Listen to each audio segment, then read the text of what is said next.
Hi everybody, it's Jerrie Dean from Missing Persons of America. In the Leila Cavett case I told you about before, there's been an arrest in that case, and we're going to go over that, tell you who it was. We're going to go over the affidavit, a lot of important stuff coming up next.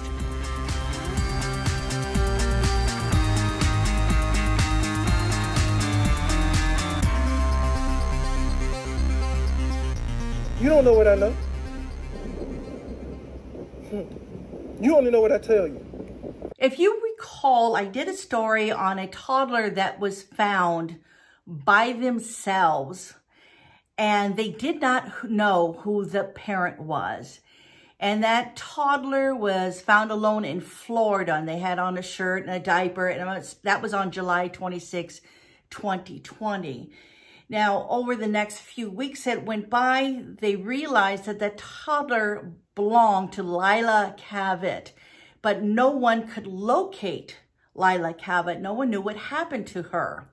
And then just a few days ago, a man came forward and he did a YouTube video, and let me let you listen to that right now.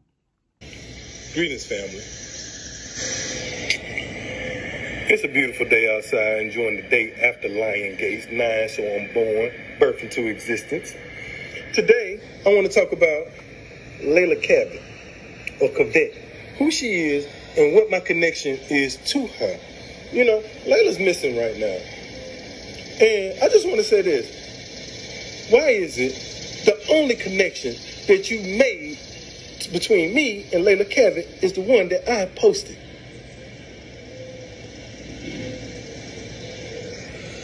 So Shannon Ryan, who posted that YouTube video, said he was with Leila and that she had come to visit him, to sell him a car, and he was going to buy the car. And he said he met Leila on July 25th at a Walmart parking lot. He said on the video that Leila had talked about him buying her truck from her and was for $3,000. And he thought that's why she had come to Florida to sell him that truck.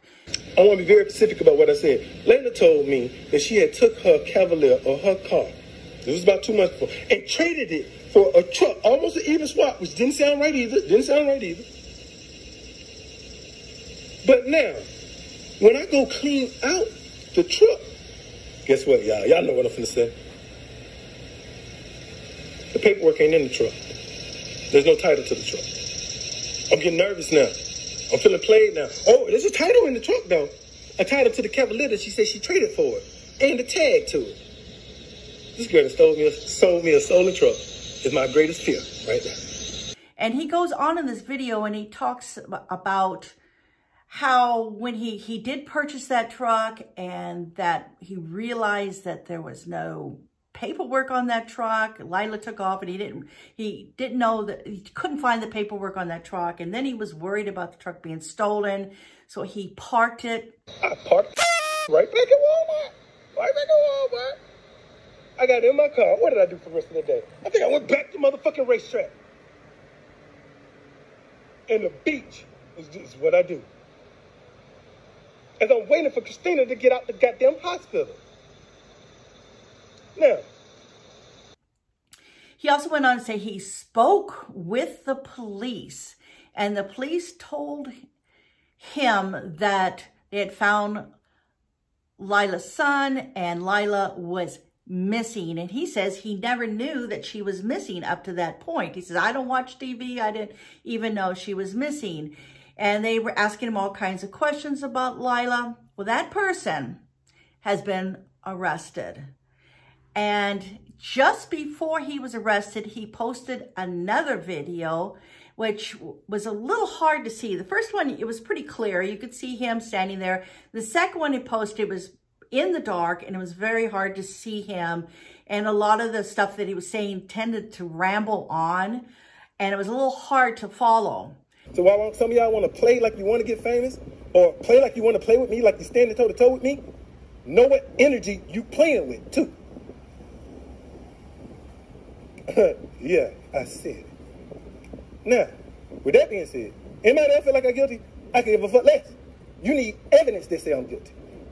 Now, as you're watching those YouTube videos that Shannon put out, one of the things that kind of struck me was this one part when he was describing about where he had gone.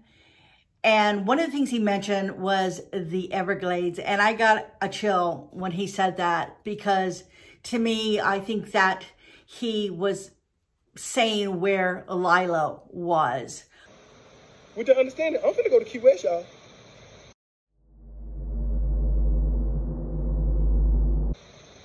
And then I'm finna go down here to the Everglades.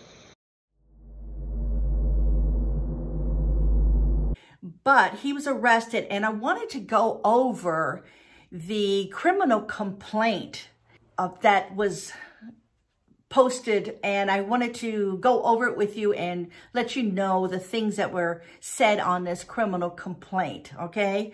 There's a lot of information here, a lot more than I normally see on things like this. So Shannon was charged with 1 count of kidnapping, all right? And if you remember in his YouTube video, he stated that Leila was talking to several men in a car at the racetrack gas station. And he said that was the last time he saw her. She was talking to these guys in a car, in a dark car. And before he knew it, she had gotten in the car and took off with these men, and he hadn't seen her since. All right. And then later on, I guess he went back over and he parked the car over at Walmart. Here it is, the next day. The next day.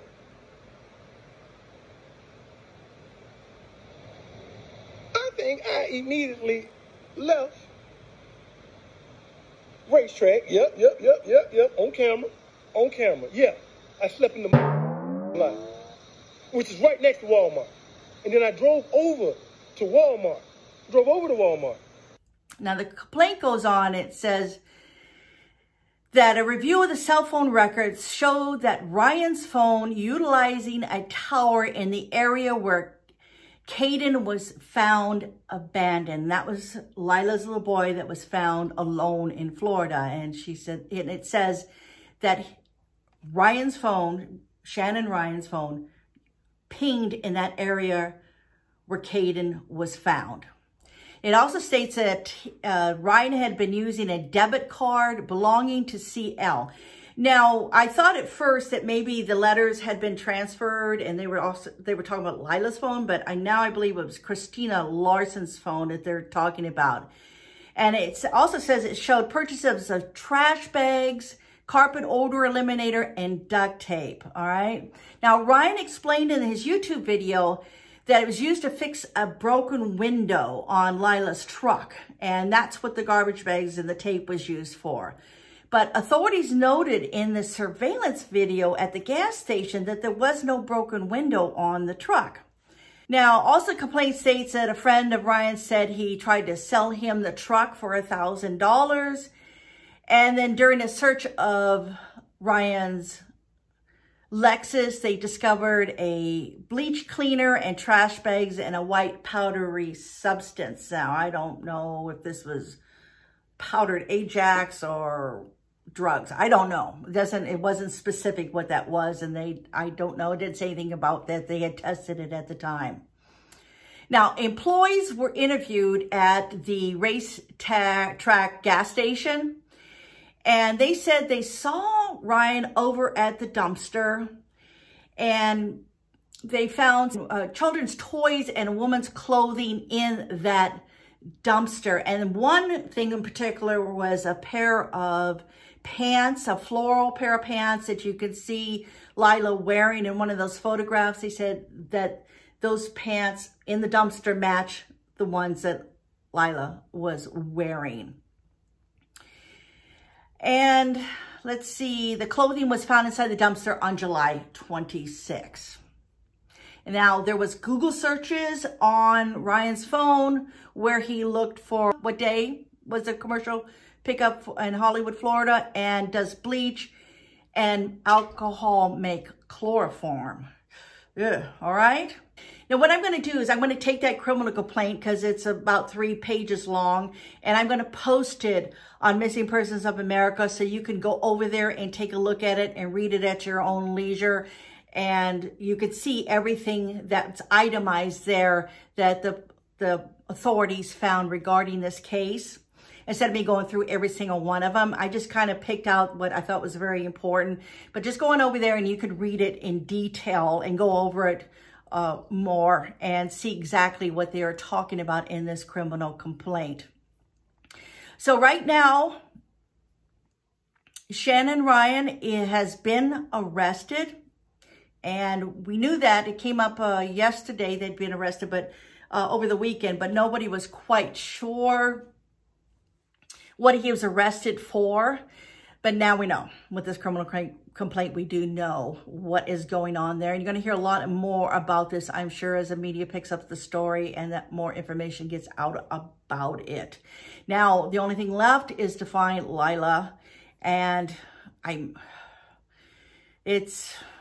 hoping she's found safe.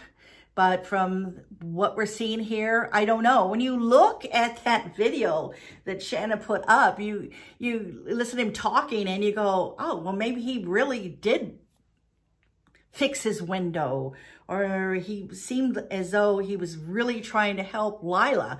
But then when you see the criminal complaint, you go, boy, what's going on there? It doesn't look like he was trying to help her at all. It looks like he was doing some kind of strange things that most people wouldn't be doing. So you could sit there and you could think 2 ways on this thing. You go, well, Leila got the money. She left. She took the baby and took off, and something happened later on down the line. And then you have Shannon. He goes and gets the truck. He goes, oh, good, great. $3,000. I got this truck now, and I can use it. And he cleans everything out.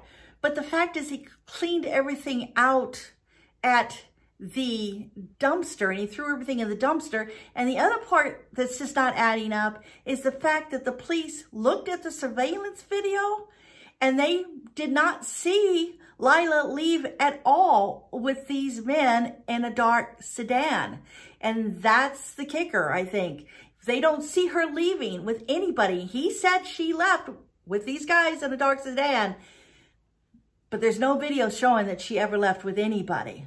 So that is the part that just is not matching up with the story. One of the most important pieces that I think is making the police look at Shannon Ryan as the one that's responsible for Leila's disappearance. All right. Thanks so much for watching. See you soon. Bye-bye.